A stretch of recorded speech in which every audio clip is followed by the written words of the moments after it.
Dublin City.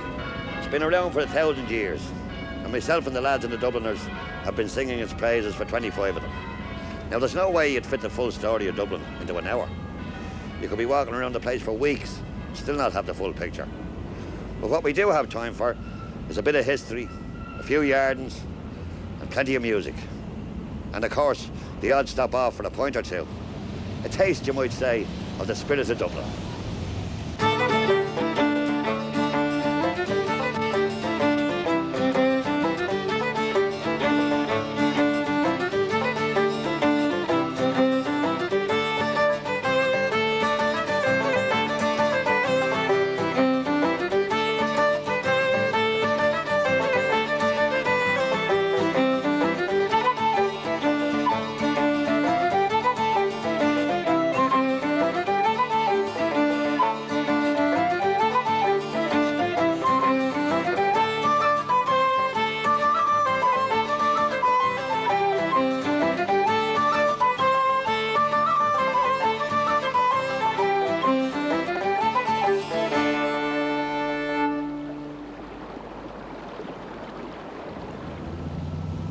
Dublin is steeped in history and in the love of its generations. James Joyce had a mad passion for Anna Livia, the Liffey. It was a black pool, in Gaelic a Dove Linn, formed where the rivers Liffey and Poddle met, that gave Dublin its name when it was born. Since then it's grown into a rascally friend that you can see good and bad in, but can't help being charmed by. The Dublin character is as unique as the town that bred it, inspired many's the song to celebrate the Dublin way of going. And since the Dubliners started playing, donkeys years ago in O'Donoghue's pub, we've probably sung them all. Oh, poor old Dicey Riley, she is taken to the sup. Oh, poor old Dicey Riley, she will never give it up. For it's off each morning to the pop, and then she's in for another little drop. At the heart of the roll was Dicey Riley. Was she poor old Dicey Riley, she is taken to the sup. Poor old Dicey Riley, she will never give it up.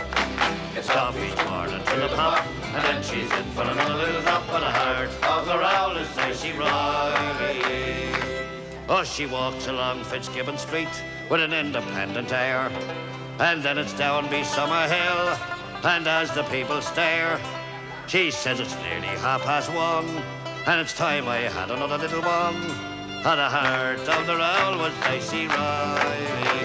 Was she poor old Dicey Riley, she is taken to the sup. Poor old Dicey Riley, she will never give it up. It's off each morning to the pop, and then she's in for another little drop. At the heart of the roll was Dicey Riley. Oh, long years ago when men were men and fancied May Oblong, or lovely Becky Cooper, or Maggie's Mary Wong, one woman put them all to shame, just one was worthy of the name, and the name of that dame was Dicey Riley. Was she poor old Dicey Riley, she is taken to the sup. Poor old Dicey Riley, she will never give it up. It's off each morning to the pop, and then she's in for another little drop. And the heart of the roll was Dicey Riley. Oh, but time went catching up with her, like many pretty whores, and it's after you along the street, before you're out the doors. Their looks all fade and the balance weighed, but out of all that great brigade, still the heart of the roll was Dicey Riley. Was she poor old Dicey Riley, she is taken to the sup. Poor old Dicey Riley, she will never give it up. It's off each morning to the pop, and then she's in for another little drop. And the heart of the roll was Dicey Riley. Was she poor old Dicey Riley, she is taken to the sup.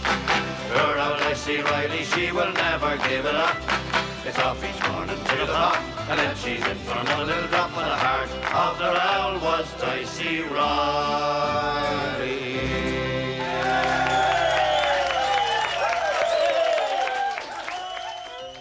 Of course, who are we to be slagging poor old Dicey? So what would anyone think of a group that was formed in a pub and does most of its gigs in pubs? It was the late Luke Kelly, the Lord of mercy on him, who said we should name ourselves after James Joyce's book of short stories, Dubliners. Since the early days in O'Donoghue's and places like the Royal Hotel in Howth and the Embankment in Tala, we've been singing Dublin ballads through good and bad times. We were very lucky, of course, because we caught on not just in Ireland, but all around the world. Down the years, we've made dozens of records and played in at least 60 countries. You might say we're a bit like Dublin ambassadors to the world, bringing the songs of our hometown to places far and wide. It's certainly a far cry from bussing it to gigs in Dublin pubs to jetting it around the world and back again. But sure, for all the high life in foreign parts, there's nothing like getting back to the old sod. It's more than a matter of having been born and reared here. Sure, isn't it the spirit of Dublin that keeps us going?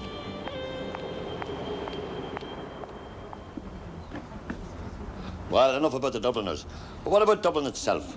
The first real settlements along the banks of the Liffey were built by the Vikings 1,000 years ago. And here, under St. Audien's Church, a taste of what life was like then has been reconstructed with the help of a few genuine Vikings. Oh, there you. What do you do here? I'm the builder. Oh, I see. And what are you? I'm learning to be a builder. What are you doing? I'm a trader. If you come down to my boat, I can trade for some wine if you have silver on you. Come in No, here, I'll go in here and have a look. I am the best bread maker in Dublin.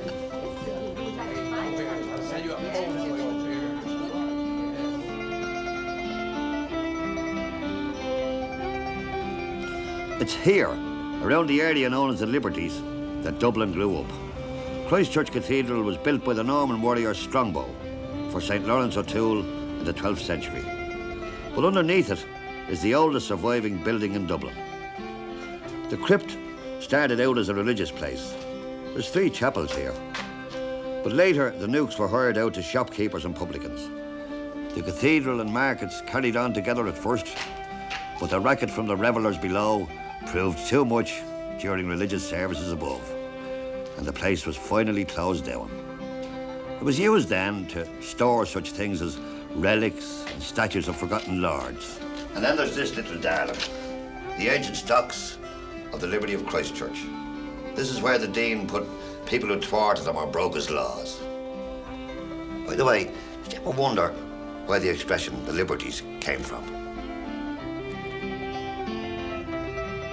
Well, centuries ago, a liberty was a stretch of land given to somehow a lord or archbishop by either royalty or row. And it meant they didn't just own the land. They were a law unto themselves on that ground. There's 8 liberties in this area, and some even had gates and walls dividing them, and you'd have to pay to get in. That kind of grandeur has faded, of course, but the Liberties is known and loved today as the cradle of the Dublin character. It's the setting for many yarns and songs.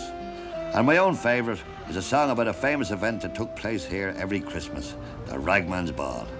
These fellas who made their living by trading old clothes and tatters collected door to door would gather here for a booze up and, well, other things besides.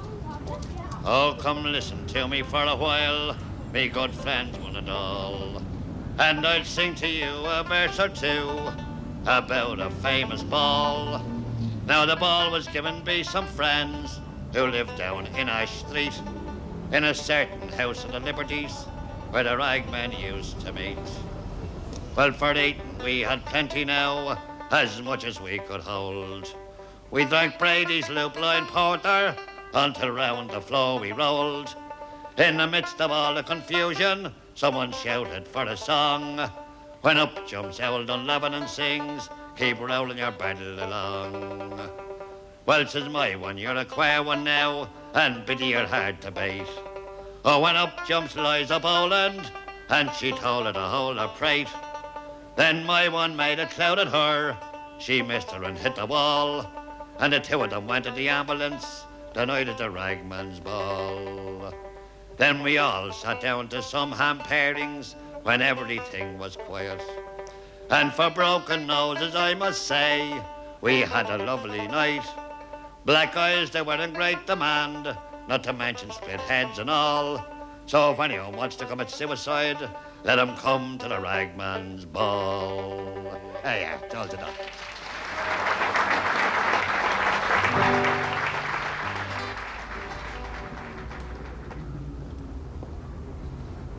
I think a lot of Dubliners don't realise the stories behind the streets they walk down every day. For instance, this is Marsh's Library, one of the oldest libraries in Europe.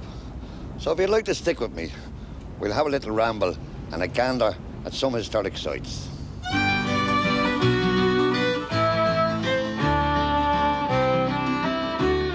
One historic site, visited by a historic character, is St. Patrick's Cathedral in the Liberties.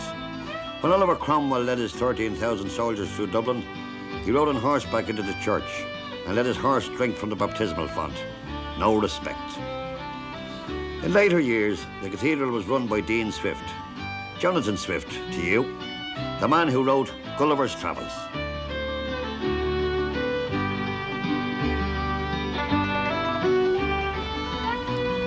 When the Normans took over the running of the place from the Vikings back in the 12th century, they built a massive wall around the town. This is part of that original wall. And that wall set Dublin apart from the rest of the country. It was from Dublin Castle, built on the edge of the original medieval town, that Dubliners were ruled. In those days, Dublin was a fairly small affair, and for hundreds of years it suffered plagues and sieges and the like. In the early 17th century, Dublin still only had a population of 10,000. But by the end of that century, thanks to the arrival of Jewish, Dutch and other immigrants and the build-up of commerce, it reached 60,000. In the 18th century, the real splendour of Dublin started to take shape. This building, for almost 200 years now, the Bank of Ireland, was built as the Irish House of Parliament. It was built in 4 stages by 4 architects, and when it became a bank, they installed cannons, sentries, to mind a few bob inside. And then there's Trinity College, Ireland's most famous seat of learning. It was established in 1592 by Queen Elizabeth, and the statues of Scholar Burke and playwright Goldsmith have looked down on its visitors for centuries. Such great people as Wolfe Tone, Oscar Wilde and Samuel Beckett studied here.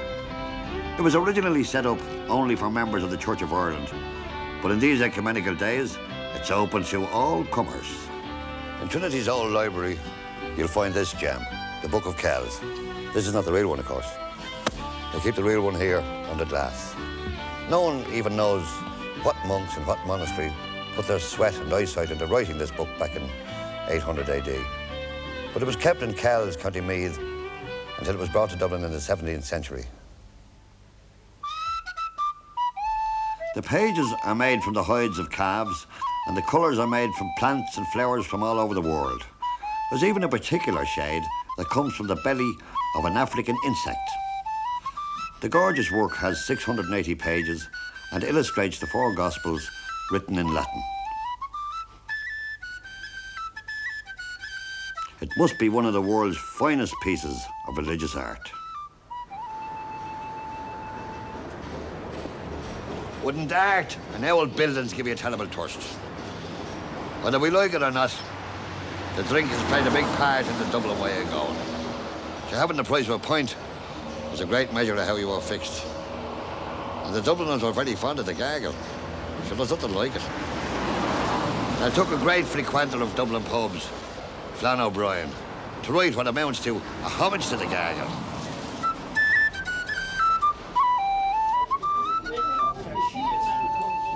When things go wrong and will not come right, though you do the best you can. When life looks black as the dark of night, a point of playing is your only man.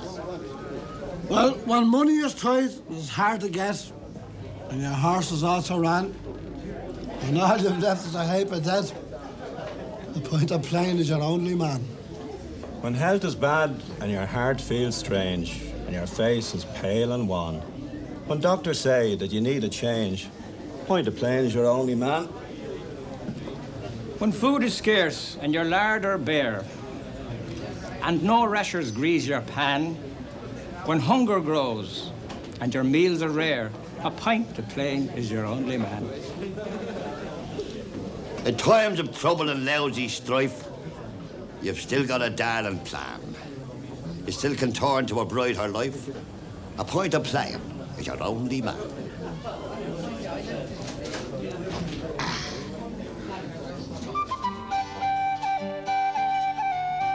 But sure, you can't spend all your time enjoying yourself.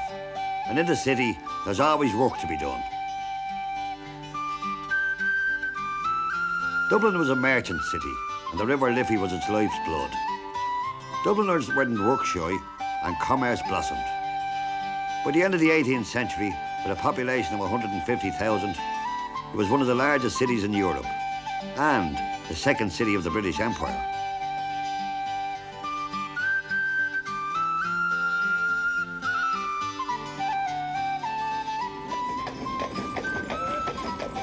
In the heyday of George and Dublin, the gentry were making a stack, and they lived in dignified splendour, with their servants downstairs in the basements and themselves upstairs, lording it over Dublin society. Dublin to this day boasts some of the finest examples of Georgian architecture. The fanlights and the red brick of Merrion Square and Fitzwilliam Square are a glory.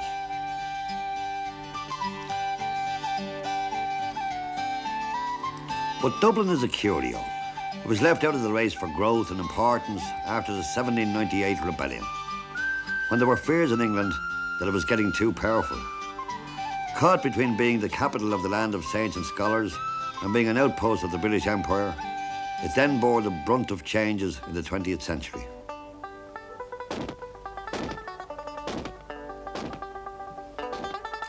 While thousands of Dubliners were off fighting for king and country on the green and bloody fields of Flanders and the Somme, Dublin was the scene of the 1916 Easter Rising. That rebellion eventually led to the forming of the Irish Free State, with Dublin as its capital. But the birth of the Republic was a painful one. A civil war followed, with Irishman turned against Irishman, and the city an innocent bystander being battered by the struggle. Finally, after 700 years of English rule, and with all the landmarks of the empire still around it, the last British soldiers left, and the city and its people had a kind of crisis of identity.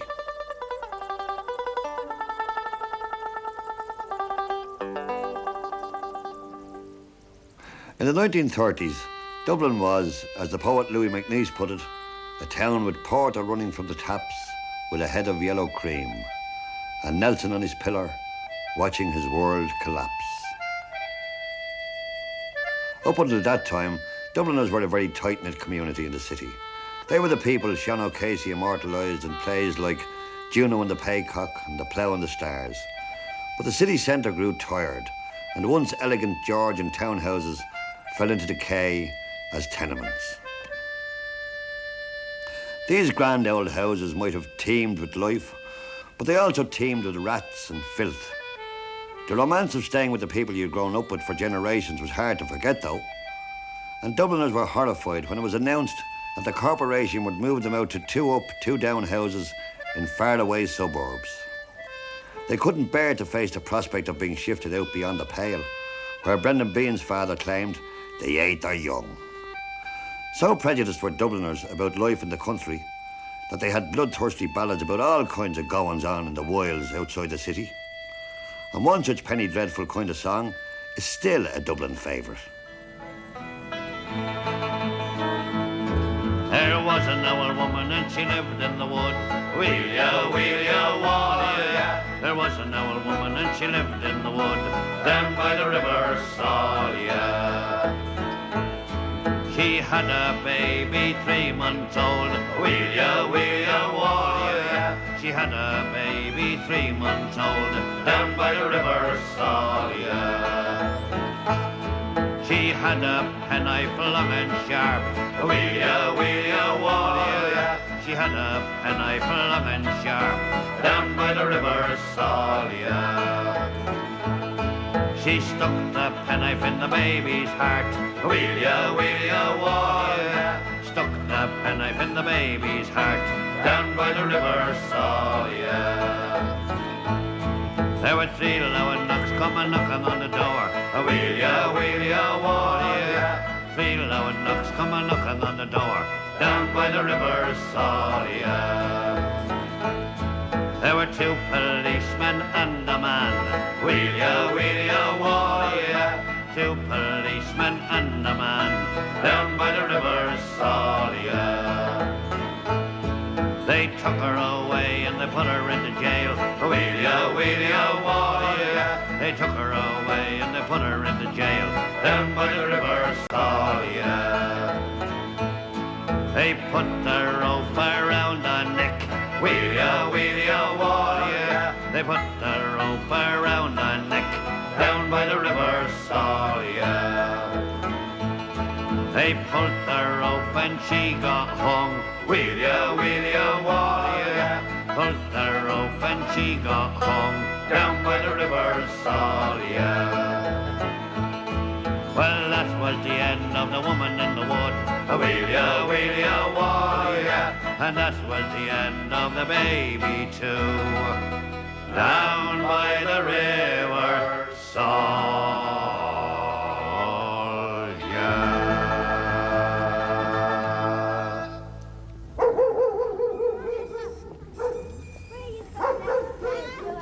When the move from the inner city finally came, it was to places like Crumlin that Dubliners were shifted.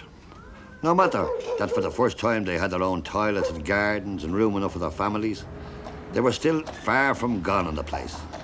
All they could do was face it with what you might call the courage of the bewildered. The author and playwright Brendan Behan was probably the most reluctant Crumliner. He lived here in number 70 Kildare Road. They've even put a plaque up on the house. But he was a hard man too, mind you. By the age of 16, he was arrested in Liverpool for possession of explosives and served time in Borstal prison. He was no sooner out of that than he was lagged for shooting at a detective. But he used his experience to write such modern classics as Borstal Boy, The Hostage, and The Queer Fella. Oh, a hungry feeling came o'er me stealing, and the mice were squealing in my prison cell. And the old triangle went jingle jangle all along the banks of the Royal Canal. To begin the morning, the screw was bawling, get up, you bowsy, and clean up your cell. And the old triangle went jingle jangle all along the banks of the Royal Canal. Now the screw was peeping as the lag lay sleeping, dreaming about his girdle sal. And the old triangle went jingle jangle all along the banks of the Royal Canal. Up in the female prison there are 75 women, and among them now I wish I did dwell. Then that old triangle could go jingle jangle all along the banks of the Royal Canal. All along the banks of the Royal Canal.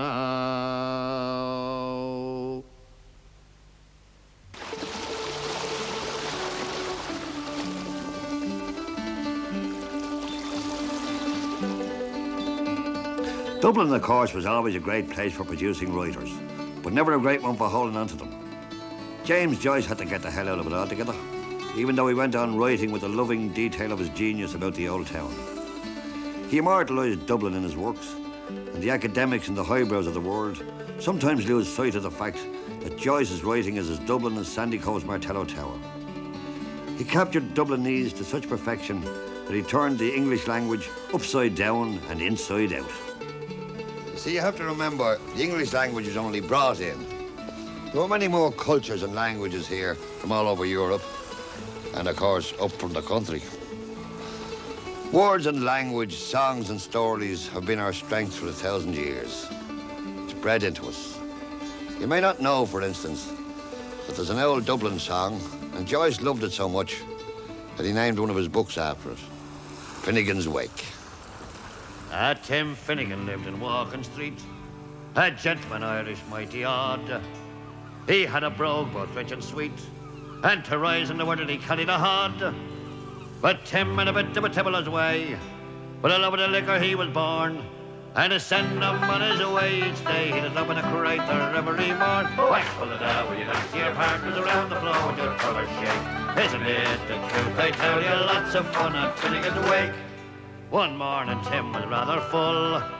His old head felt heavy, which made him shake. He fell off the ladder and he broke his skull, and they carried him home, his corpse to wake. Oh, they wrapped him up in a nice clean sheet, and they laid him out upon the bed, with a bottle of whiskey at his feet and a bottle of porter at his head. Whack full of that, will you not see your partners around the floor with your colour shake? Isn't it the truth? I tell you, lots of fun at Finnegan's Wake. Well, his friends assembled at the wake, and Mrs. Finnegan called for lunch. Well, first she brought them tea and cake, then pipes, tobacco and brandy punch. Then the widow Malone began to cry. Such a lovely corpse did you never see? Was it him of Orden, and why did you die? Well, you held your gobs, says Money McGee. Whack full of that, will you not see your partners around the floor with your colour shake? Isn't it the truth? I tell you, lots of fun at Finnegan's Wake. Oh, well, Mary Murphy took up the job. Biddy she are wrong, I'm sure. Oh, well, Biddy fetched on a belt and a gob and left us sprawling on the floor. Oh, Civil War did then engage, but woman to woman and man to man. Shall lady law was all the rage, and a row and a ruction and soon began. Whack full of that, will you not see your partners around the floor with your colour shake? Isn't it the truth? I tell you, lots of fun at Finnegan's Wake. Well, Mick Maloney ducked his head when a bottle of whiskey flew at him. He ducked and landing on the bed, the whiskey scatters over Tim. I'll be daddy revived and see how he rises. Tim Finnegan rising in the bed, saying, twiddle your whiskey around like blazes. Be the tunted and Jesus, did you think I was dead? Whack full of that, will you not see your partner around the floor with your colour shake? Isn't it the truth? I tell you, lots of fun at Finnegan's Wake. How will your old one? People!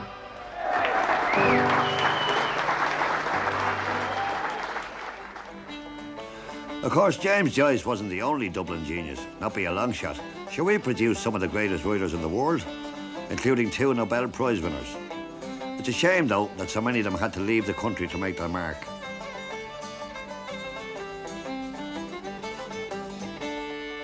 And sure, in the end, didn't it take a writer from Monaghan, Patrick Kavanagh, to come up to Dublin and adopt the place?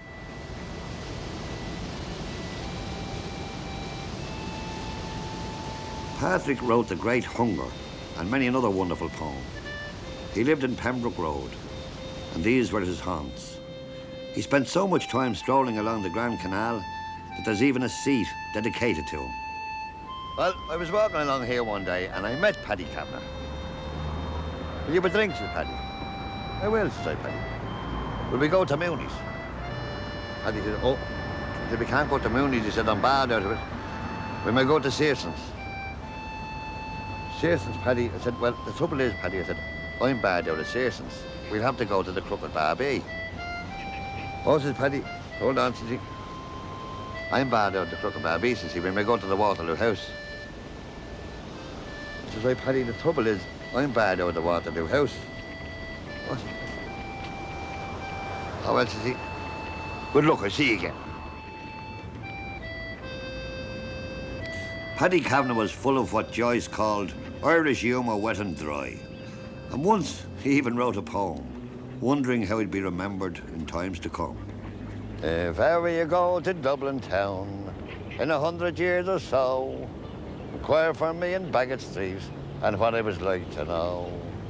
Oh, he was a queer one, for the little I do. He was a queer one, I tell you. On Pembroke Road, look out for me ghost, dishevelled with shoes untied, playing to the railings with little children, whose children have long since died. Oh, he was a nice man, for the little I do.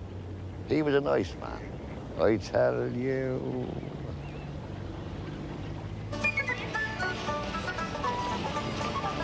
I love the sights and sounds and smells of Grafton Street. I remember in the old days, I used to love the smell of porter being bottled. You'd smell it coming up from the grills. It'd drive you into the place. And then, of course, Bewley's, and the smell of the coffee being ground in the window. And the people going in there for breakfast or a break from work or shopping.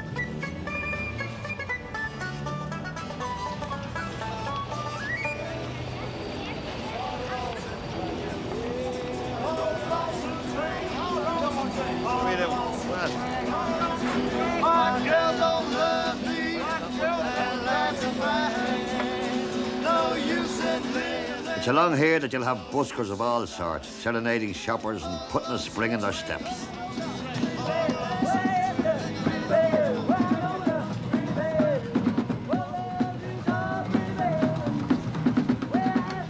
And if you spend enough time moseying around, you can guarantee you're going to bump into someone you know.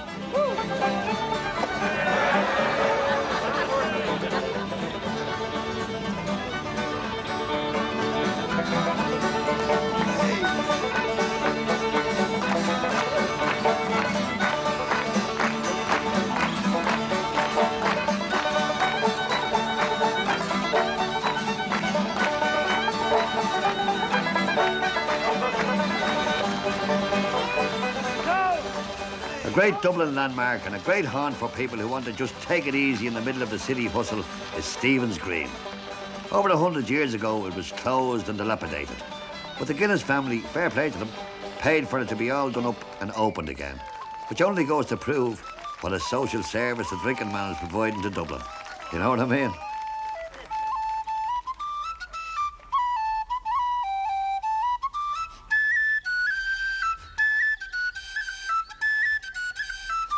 Step back from Dublin and you can see what brought the Vikings here 1,000 years ago.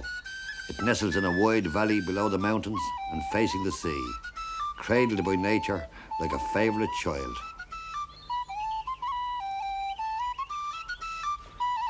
Mind you, one of the great things about Dublin is that you only have to go up the road to the Phoenix Park and you're out in the country. At 1,700 acres, it's the largest walled park in Europe.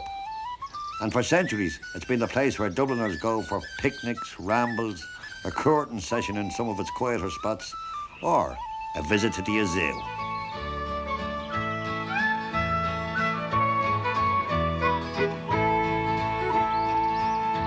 Oh, thunder and lightning is no lark when Dublin city is in the dark. So if you've any money, go up to the park and view the zoological gardens. We went up there to see the zoo. We saw the lion and the kangaroo. There was females and she-males of every hue up in the zoological gardens. We went out there be Castle Knock. She to me, she will court on the lock. Then I knew she was one of the rare old stock from outside the zoological gardens.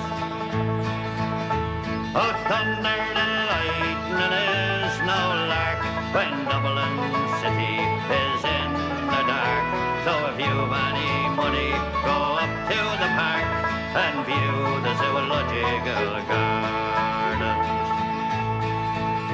We went up there on our honeymoon. She to me, if you don't come soon, I'll have to get in with the hairy baboon up in the zoological gardens. She to me, it's 7 o'clock, and it's time for me to be changing me frock, for I'd love to see that owl cockatoo up in the zoological gardens.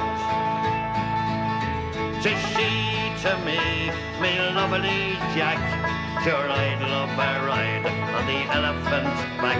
If you don't get a word that I'll give you such a smack up in the zoological gardens.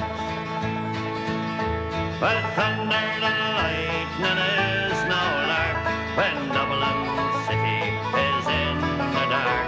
So if you've any money, go up to the park and view the zoological gardens.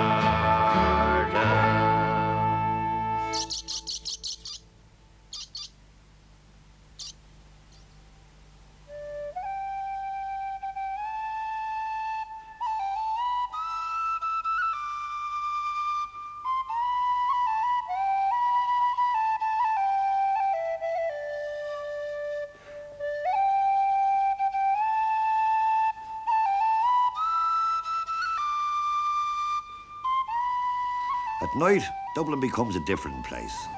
Couples, after meeting under Cleary's clock or at the front gates of Trinity College, set off to enjoy themselves, be going to the pictures or for a jar.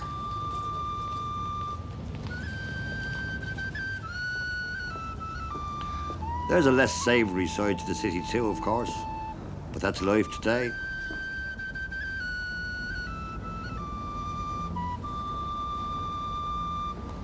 There was a time, though, when certain ladies were looked upon with a touch of fondness.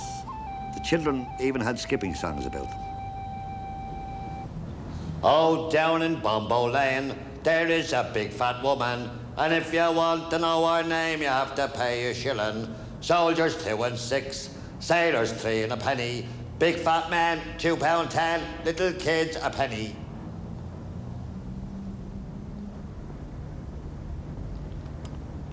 The area around what used to be called Montgomery Street, the Monto, was a place much frequented by sailors on shore leave and many a Dublin boyo hoping to meet a pavement hostess, a lady of the evening.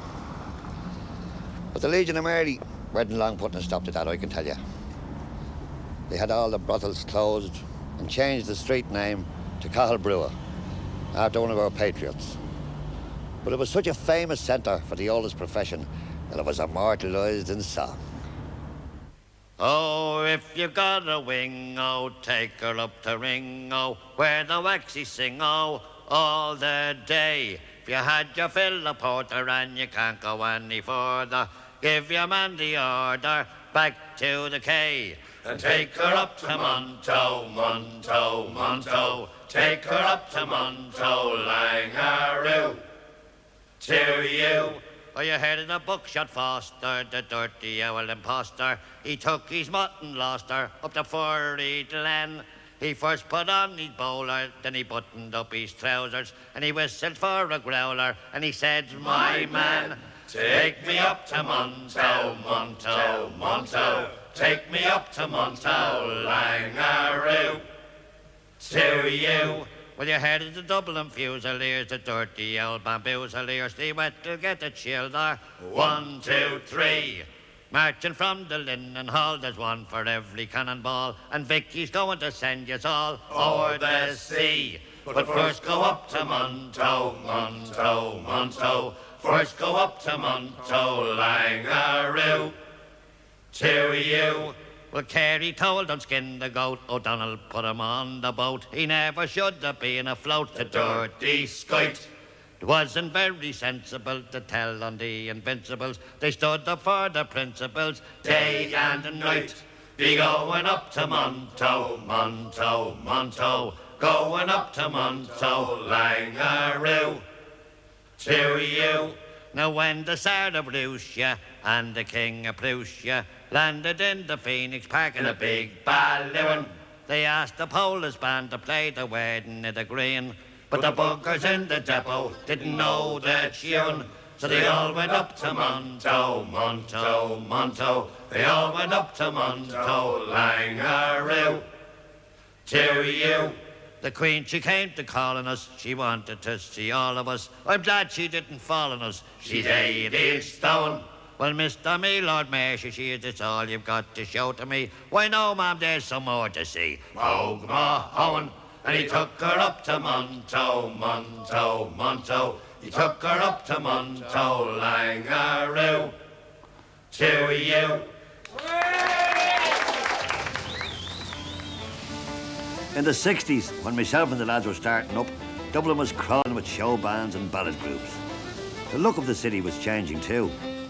Some people saw fit to put a bomb under Admiral Nelson, feeling he'd spent enough time lording it over O'Connell Street.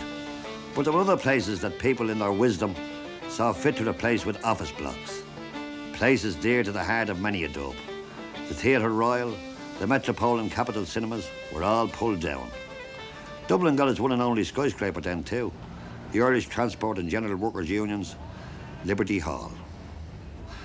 Dublin today is going through even more changes and developments, all keeping up with the times, of course. I suppose with all those changes, you might wish that the old days and the old ways were still with us.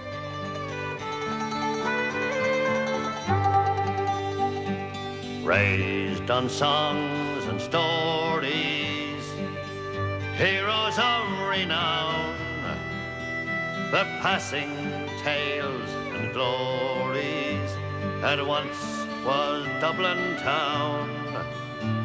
The hallowed halls and houses, the haunting children's rhymes, that once was part of Dublin in the rare old times.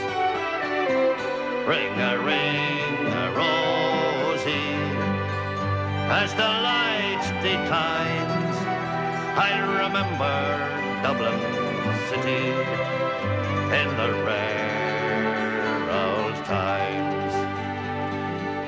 Oh, me name it is Sean Dempsey, as Dublin as could be, born hard and late in Pimlico, in a house that ceased to be.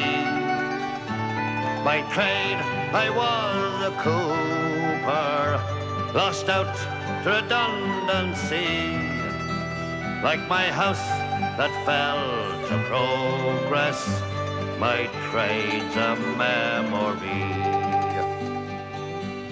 And I courted Peggy Dignan, as pretty as you please, a rogue and a child of Mary from the rebel liberties.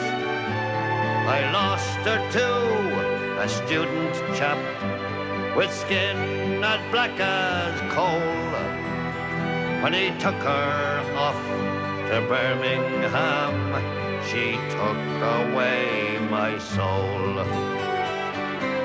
Ring a rosy, as the light declines, I remember Dublin city in the rare old times. Oh, the years have made me bitter, the gargle dims me brain, 'cause Dublin keeps on changing and nothing seems the same. The pillar and the Met have gone, the Royal long since pulled down, as the grey unyielding concrete makes a city of my town. Ring a rosy, as the light declines, I remember Dublin city in the rare old times. Fare thee well, sweet Anna Liffey, I can no longer stay and watch the new glass cages that spring up along the quay. My mind's too full of memories, too old to hear new chimes. I'm a part of what was Dublin in the rare old times. Ring a rosy, as the light declines, I remember Dublin city in the rare old times. ring-a-rosy. As the lights declines, I remember Dublin city in the rare old times.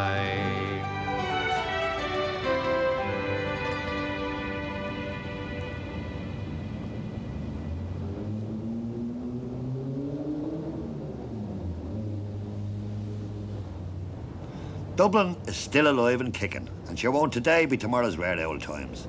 You see, it's the Dubliner that keeps Dublin in a class of its own, and no better place to find a real dub than in Moore Street. The traders here have been passing on their stalls from generation to generation.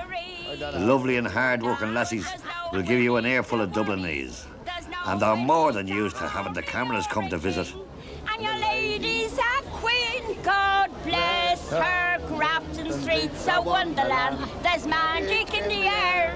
There's diamonds in your lady's eyes and gold dust in my hair. And if you don't believe me, come and meet me there in Dublin on this sunny Sunday morning. Well played, you very good, well done. I can say hello to Joe in Australia. Are you born, Ducky? Look into me, guilty wires. Where do you go for a drink now? There's no pub. I don't drink, Ronnie. You don't drink, do you not? Don't drink. You're not? You're not approved of it? I like sex, though. Yeah.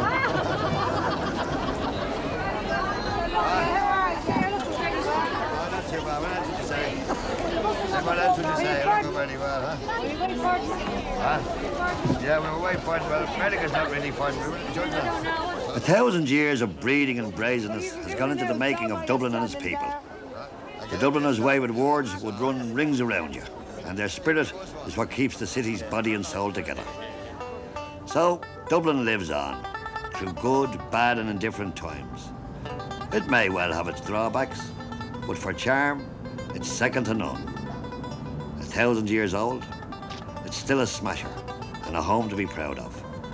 And I know that the Dubliners group and the people of Dublin all wish the best for our jewel and darling grubby old city. Well, there you have it. God knows we didn't fit it all in, but we did our best. And I hope you enjoyed the tour and the bit of music and the bit of chat. And next time you're around the old town, maybe you think of raising a glass to Dublin's fair city. Good luck. God bless you. In Dublin's fair city, where the girls are so pretty, I first set my eyes on sweet Molly Malone as she wheeled her wheelbarrow through the streets broad and narrow, crying cockles and mussels, alive, alive, oh, alive, alive, oh, alive, alive, oh, crying cockles and mussels, alive, alive, oh. She was a fishmonger, and sure 'twas no wonder, for so were her father and mother before, and they wheeled their barrow through the streets broad and narrow, crying cockles and mussels, alive, alive, oh, alive, alive, oh, alive, alive, oh, crying cockles and mussels, alive, alive, oh.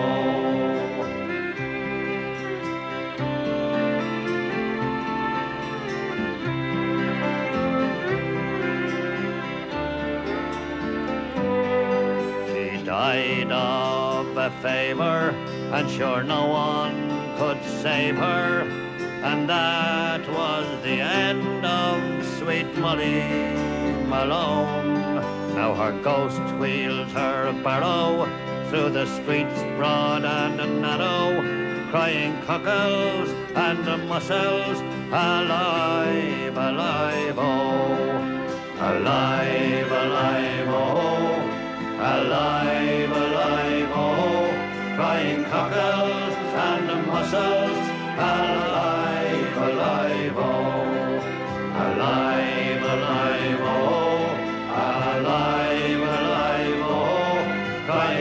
bells and the mussels are